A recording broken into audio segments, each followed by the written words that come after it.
PNS bakal dapat kenaikan uang pensiun hingga 20 juta rupiah per bulan.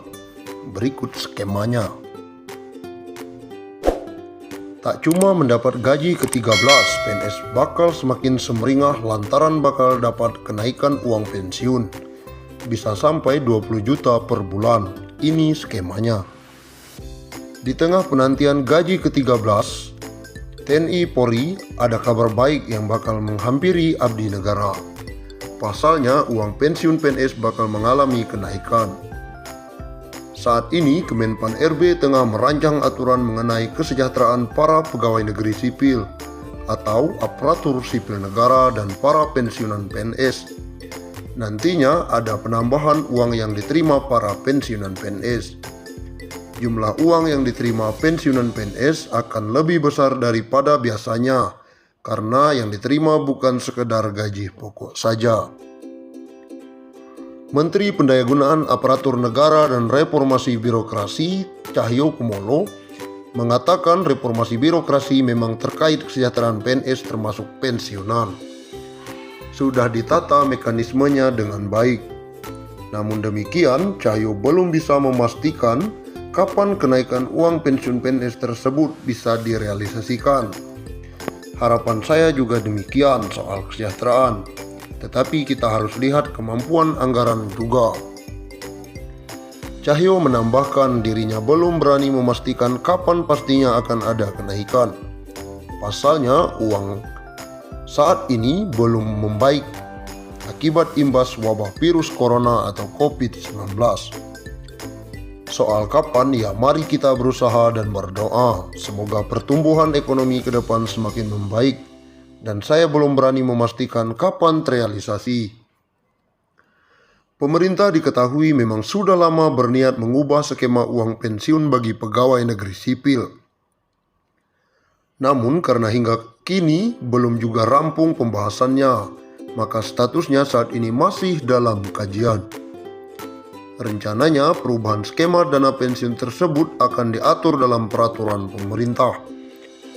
Namun pembahasan masih dilakukan oleh sejumlah kementerian.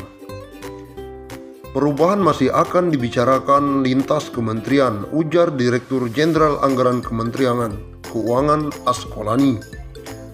Hal senada juga disampaikan oleh Badan Kepegawaian Negara atau BKN. Kajian tersebut dalam rangka mengubah skema dana pensiun dari Pay as you go menjadi purely funded. Adapun pembayaran dana pensiun itu sumbernya akan berasal dari iuran antar pemerintah dengan PNS tersebut. Besarannya bisa ditentukan dan disesuaikan berdasarkan jumlah gaji PNS setiap bulannya. Terang PLT Kepala Biro Humas BKN Pariono. Meski begitu, hal tersebut masih menunggu selesainya PP. Sebelumnya, skema purely funded diharapkan dapat terrealisasi di tahun 2020. Sedangkan saat ini, dana pensiun masih menggunakan skema Pay as you go. Artinya, pembayaran dana pensiun hanya berasal dari anggaran pendapatan dan belanja negara. Pemerintah menargetkan skema uang pensiun PNS menggunakan purely funded itu bisa direalisasikan tahun ini. Purely funded merupakan skema pembayaran penuh yang berasal dari iuran antara pemerintah dengan PNS dan pensiun. Dengan skema ini, dana pensiun yang diterima ASN akan lebih besar dari saat ini, sehingga bisa menurunkan beban APBN. Mengacu catatan Kementerian Pendayagunaan Aparatur Negara dan Reformasi Birokrasi, dengan skema purely funded, maka dana pensiun yang diterima aparatur sipil negara kalangan eselon 1 bisa mencapai 20 juta per bulan. Jumlah itu jelas melonjak dibandingkan dengan realisasi saat ini yang hanya sebesar 4,5 juta sampai 5 juta. Menurut Sri Mulyani, penanganan wabah virus corona memang masih jauh dari kata selesai. Upaya pemerintah yang terus bekerja keras mengendalikan penyebaran makhluk tak kasat mata itu juga menyedot anggaran yang tak sedikit. Tak tanggung-tanggung, Presiden Joko Widodo telah meminta Menteri Keuangan Sri Mulyani untuk memotong anggaran lembaga negara agar segera dialihkan untuk penanganan COVID-19. Tentu saja kondisi itu berdampak pada kesejahteraan aparatur sipil negara, baik pegawai negeri sipil, anggota TNI, dan Polri. Kini mereka tengah menanti gaji ke-13. Gaji 13 akan diberikan pada pertengahan tahun. Meski demikian, sejauh ini belum ada kepastian tanggal pencairan. Kementerian Keuangan belum bisa memastikan pencairan gaji ke-13 untuk aparatur sipil negara, TNI dan Polri maupun pensiunan.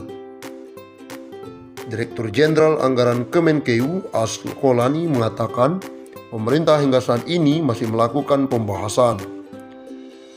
Sebab pemerintah masih fokus penanganan pandemi COVID-19 serta dampak yang mengikutinya.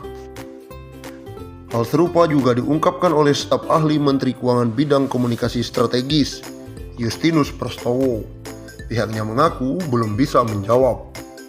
Pasalnya pemerintah masih fokus dalam pemulihan ekonomi nasional.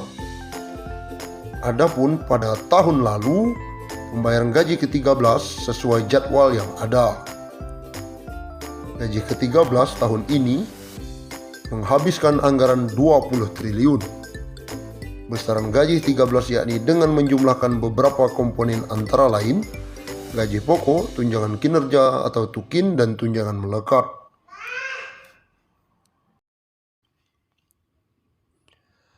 Pemerintah tengah mengebut pembahasan skema baru gaji PNS beserta tunjangannya. Dalam skema tersebut akan ada kenaikan tunjangan cukup besar. Hal yang sama juga berlaku untuk ASN lainnya, baik TNI maupun Polri. Jika belitnya rampung dan disetujui, maka kenaikan pendapatan ASN akan berlaku pada tahun 2021. Selama ini, pendapatan bulanan take home pay PNS berasal dari komponen gaji pokok plus berbagai macam tunjangan, di mana tunjangan paling besar abdi negara berasal dari tunjangan kinerja atau tukin. Menteri Pendayagunaan Aparatur Negara dan Reformasi Birokrasi, Menpan RB Cahyokumolo mengatakan, dengan skema kenaikan tunjangan pegawai ASN golongan paling rendah bisa mendapatkan gaji take home pay minimal antara 9 juta rupiah hingga 10 juta per bulan. Insya Allah, harusnya tahun ini karena ada pandemi COVID-19, tunjangan ASN juga kita tingkatkan maksimal. Jadi pegawai paling rendah ASN itu bisa minimal 9 juta hingga 10 juta, kata Cahyokumolo. Cahyo mengatakan, kenaikan tunjangan ASN baik PNS maupun anggota TNI dan Polri ini tidak diikuti oleh kenaikan gaji pokok. Dengan kata lain,